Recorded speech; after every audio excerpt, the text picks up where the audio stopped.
الله الحمد لله الذي زين النبيين بحبيبه المصطفى ومن على المؤمنين بنبيه المصطفى والصلاة والسلام على سيدنا ومولانا محمد خير الورى وعلى آله وأصحابه المتأدبين بالتقوى أما بعد فأعوذ بالله من الشيطان الرجيم بسم الله الرحمن الرحيم قل لا أسألكم عليه أجرا إلا المودة في القربى صدق الله العظيم. آئیے حضرات بارگاہ رسول اور آل رسول میں دل لگا کر درود پاک پڑھیے. اللہم صلی علی سیدنا و مولانا محمد وعلی آل سیدنا و مولانا محمد وبارک وسلم علیہ یا رسول اللہ یا رسول اللہ صلی اللہ علیہ وسلم.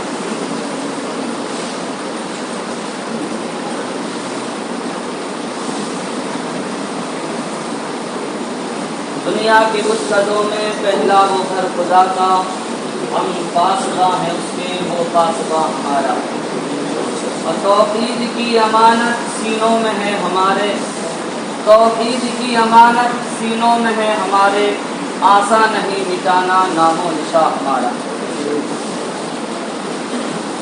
اور عشق رسول پاک ہے سرمایہ نجات، عشق رسول پاک ہے سرمایہ نجات.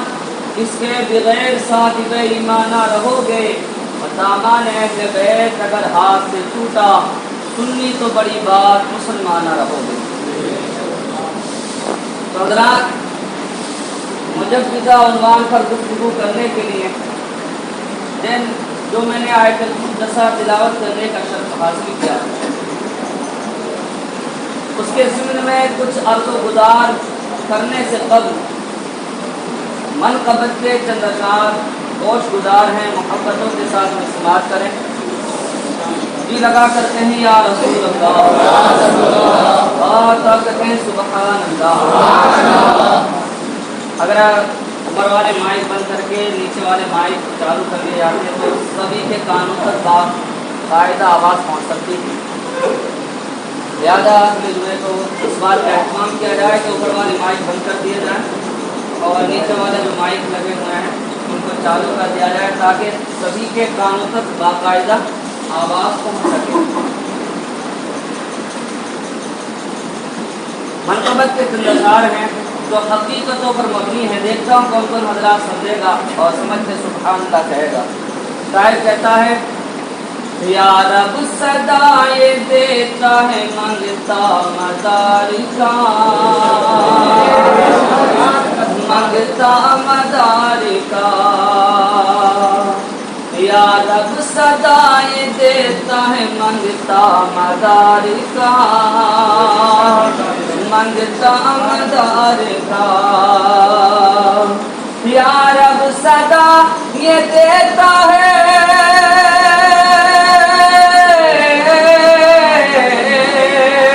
یا رب صدا یہ دیتا ہے منگتا مدار کا. اور جھولی میں میرے ڈال دے صدقہ مدار کا، صدقہ مدار کا. جھولی میں میرے ڈال دے صدقہ مدار کا، صدقہ مدار کا. یا رب صدا یہ دیتا ہے منگتا مدار کا، منگتا مدار کا. اور یہ منقبت کے جو اشعار میں نے جو عنوان کے تحت پڑھے ہیں، اس کا اصل مقصد یہ ہے کہ آج کچھ لوگ کسی پیر کی تعریف کرتے ہیں تو دوسرے پیر کو نشانہ بنایا کرتے ہیں، دوسرے پیر کی کرتے ہیں تو اس پیر کو نشانہ بنایا کرتے ہیں. اس بات کو اچھی طرح سے یاد رکھیں، اصلی سنی اور سچا سنی وہی ہوا کرتا ہے جو کسی بھی اللہ والے کی تعریف کرے، چاہے مدار پاک ہوں یا غوث پاک ہوں یا صابر پاک ہوں یا خواجہ غریب نواز ہوں، اگر وہ غوث اعظم کی تعریف کرے تو ایسا لگے یہ قادری ہے، اگر مدار پاک کی تعریف کرے ایسا لگے مداری ہے، اگر خواجہ غریب نواز کی تعریف کرے ایسا لگے یہ چشتی ہے، اگر سامر پاک کی تعریف کرنے لگے تو ایسا لگے یہ سامری ہے۔ اگر وہ کسی بھی اللہ والے کی تعریف کرے، اس کو کسی اگر وہ تعریف کرتے ہوئے اس کے منہ سے ایسے الفاظ نکلیں کہ کسی دوسرے کو تکلیف پہنچے، بس حقیقت میں وہ تعریف نہیں کر رہا ہے بلکہ وہ برائی کر رہا ہے۔ تو اس بات کو اچھی طرح سے یاد رکھیں۔ تو یا رب صدا یہ دیتا ہے منگتا مداری کا، منگتا مداری کا۔ اور حقیقتوں کی روشنی میں شعر سمجھنے کی کوشش کریں کہ وہ سو مداری دونوں ہی ہیں فاطمہ کے لاش۔ غوث بھی علی کی اولاد ہے، مدار بھی کہتے کیوں نہیں ہو؟ غوث بھی فاطمہ کے ہیں اور مدار بھی۔ آج کچھ لوگ توڑنے میں لگ گئے ہیں اور بانٹنے میں لگ گئے ہیں۔ سرکار قبلِ عالم سید عبدالرشید میاں نبی رہے سرکار اللہ میاں پیلی بھیتی پورن پور کی سرزمین پر کسی نے ان سے پوچھا یہ بتاؤ مدار بڑے ہیں یا غوث بڑے ہیں؟ آپ نے فرمایا میرے پاس میں اتنا بڑا پیمانہ نہیں ہے جو میں ناپ کے بتاؤں یہ بڑے ہیں یا یہ چھوٹے ہیں۔ جس کے پاس میں پیمانہ ہو وہ ناپتا پھرے۔ ہم تو غوث والے بھی ہیں، ہم تو مدار والے بھی ہیں۔ اور حقیقت ہے کوئی آل رسول کے علاوہ ان ہستیوں کے بارے میں کسی کو بولنے کا حق ہی نہیں ہے، کیونکہ یہ ہستی وہ ہستی ہیں، یہ ہستیاں وہ ہستیاں ہیں جو حضور کی آل ہے، محمد صلی اللہ علیہ وسلم کی آل ہیں، یہ اولاد رسول ہیں، ان کی رگوں میں خون رسول گردش کر رہا ہے۔ یہ کربلا والوں کی آل ہیں، یہ مدینہ والوں کی آل ہیں، یہ ایسی ہستیاں ہیں ان کے لیے اپنے کے لیے کوئی پیمانہ بنا ہی نہیں ہے، بلکہ یہ خود پیمانہ ہے۔ اگر کسی کو ناپنا ہے تو وہ غوث اعظم کے پیمانے سے ناپے، اگر کسی کو ناپنا ہے تو وہ مدار پاک کے پیمانے سے ناپے۔ تو قسم خدا کی جو غوث کا نہیں ہے وہ ایمان میں داخل نہیں ہے، اور جو نہ مدار کا نہیں ہے وہ بھی ایمان سے خارج ہے۔ یہ خود پیمانے ہیں، مدار بھی پیمانہ ہے اور غوث بھی پیمانہ ہے، انہیں ناپنے کے لیے کوئی پیمانہ نہیں ہے۔ سمجھ رہے ہیں؟ اچھی طرح سے سمجھے۔ اور یہ فطروں کا دور ہے، آگے اس بات کو فارورڈ کریں، پہنچائیں لوگوں تک تاکہ ہماری نسلیں آپس میں اکٹھا ہو سکیں، آپس میں ایک جگہ رہ سکیں۔ یہ مسجد کے لیے 100 روپئے انعام کی ہمارے چھوٹے بھائی صاحب نے، اللہ تعالیٰ قبول فرمائے، دونوں جہان میں عزت عطا فرمائے۔ تو شعر کو سمجھیں اور سمجھنے کی کوشش کریں، سمجھ کے سبحان اللہ کہیں۔ شاعر کہتا ہے کہ غوث و مداری دونوں ہی ہیں فاطمہ کے لال۔ سمجھ میں آ رہا؟ سبحان اللہ کہیں۔ غوث و مداری دونوں ہی ہیں فاطمہ کے لال، ارے رتبہ ہے ان کا غوثی کا، ان کا مداری کا، ان کا مداری کا۔ اور حقیقتوں کی روشنی میں یہ شعر میں ملاحظہ کریں کہ میزان میں تولتے ہو بزرگوں کے مرتبے۔ کون سی ترازو بنی ہے ایسی جو بزرگوں کے مرتبے تولنے والی ہو؟ میزان میں تولتے ہو بزرگوں کے مرتبے، بزرگوں کے مرتبے۔ میزان میں تولتے ہو بزرگوں کے مرتبے، یہ درس غوث کا نہ طریقہ مداری کا، نہ طریقہ مداری کا۔ اور زاہد کو شاہ جی کی غلامی پہ فخر ہے، شاہ بابا کے نام پر کہیں سبحان اللہ۔ زاہد کو شاہ جی کی غلامی پہ فخر ہے، اس کے بھی گھر میں ہوتا ہے دورہ مدار کا۔ تو مجوزہ عنوان پر گفتگو کرنے کے لیے میں نے جس آیت مقدسہ کا تلاوت کرنے کا شرف حاصل کیا۔ اللہ فرماتا قل لا اسألکم علیہ اجرا الا المودۃ فی القربى، فرما دو اے میرے حبیب، اے میرے پیارے، اپنی امت سے، میرے بندوں سے، لا اسألکم علیہ اجرا، میں اس پر کوئی اجرت نہیں مانگتا، کوئی معاوضہ طلب نہیں مانگتا، کوئی ریٹرن، کوئی بدلہ نہیں چاہتا۔ علیہ کی جو یہ ضمیر ہے اس پر توجہ کرنا، اس پر جس کی مرضی ہو تفسیر اٹھا لے۔ حضور فرماتے ہیں میں کوئی بدلہ نہیں مانگتا، کوئی معاوضہ نہیں طلب کرتا۔ علیہ اجرا، کس بات پر؟ اس بات پر کہ تم کافر تھے، میں نے تمہیں مسلمان کیا۔ کون کہہ رہے ہیں؟ آمینہ کے لال جناب محمد رسول اللہ صلی اللہ علیہ وسلم فرماتے لا اسألکم علیہ اجرا، میں اس پر کوئی بدلہ، کوئی اجرت طلب نہیں کرتا کہ تم کافر تھے، میں نے مسلمان کیا، تم خدا شناس تھے، میں نے تمہیں خدا شناس بنا دیا، تم چلتے تھے، تم پر شیاطین اترا کرتے تھے، لعنتیں اترتی تھی، لیکن میں نے تمہیں اپنے قدموں میں بلا کر اتنا بلند کر دیا کہ تم آئے ہو مسجد میں، قدم اٹھا کر اپنے گھر سے تمہارے قدم بعد میں اٹھے ہیں، نوری فرشتوں نے گر کر زمین پر اپنے پہلے پر بچھا دیے۔ یہ عظمتیں دی، یہ بلندیاں دی، تم جہنم میں گر رہے تھے، میں نے پکڑ کر جنت کا وارث بنا دیا۔ میرے امتیوں تم پر میرے احسان ہیں، لیکن لا اسألکم علیہ اجرا، میں اس پر کوئی اجرت نہیں مانگتا۔ سردیوں کی لمبی لمبی راتیں میں مصلی پر روتا رہا، گڑ گڑاتا رہا، پاؤں میرے پھٹے، خون میرے نکلا، لیکن میرے امتیوں جب وہ وقت آیا، رات کا وہ پہر، جب بے کائنات خدا آواز دیتا ہے اور بندوں سے کہتا ہے کوئی مانگنے والا، میں عطا کرنے والا۔ آقا فرماتے ہیں میرے امتیوں جب وہ وقت آیا، سجدے میں نے کیے، پاؤں میرے پھٹے، خون میرے نکلا، لیکن جب رب سے کوئی مانگنے کی بات آئی تو میرے امتیوں میں نے اپنی بات ہی نہیں کی، بلکہ رب سے تمہاری بخشش مانگی۔ رب حبلی امتی، رب حبلی امتی، لا اسألکم علیہ اجرا، لیکن اس احسان پر بھی کوئی اجرت نہیں مانگتا، کوئی معاوضہ، کوئی ریٹرن نہیں مانگتا۔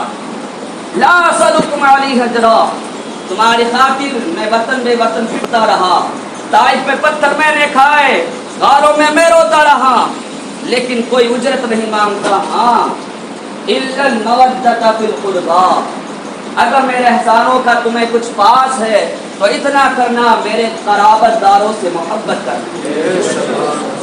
یہاں پر ایک اعتراض کیا گیا، قرآن پاک میں ذکر ہے انبیاء کرام کا، موسیٰ علیہ السلام، عیسیٰ علیہ السلام، جب انہوں نے تبلیغ دین فرمائی، اپنے امتیوں کو خدا کا راستہ دکھایا، تبلیغ دین فرما کر کہا لا اسألکم علیہ اجرا ان اجریہ الا علی اللہ، کیا ہم اس پر کوئی اجرت نہیں مانگتے، ہمارا اجر ہمارے رب کے پاس ہے، ہمارا بدلہ ہمارے رب کے پاس ہے۔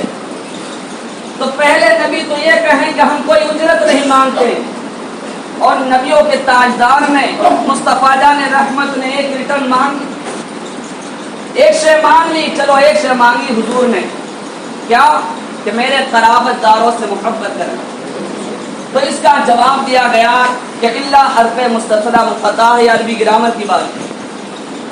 بعض محققین مفسرین نے یہی جواب دیا، لیکن اللہ کی عطا سے جو میں اب بتانے لگا ہوں جو میرے ذہن میں ہے وہ یہ ہے کہ اگر لفظ قل پر غور کر لیا جاتا تو الا کو مستثنی منقطع کہنے کی حاجت ہی نہیں تھی، یہ ضرورت نہیں تھی کہنے کی کہ الا دوسری قسم ہے۔ وہ کیسے؟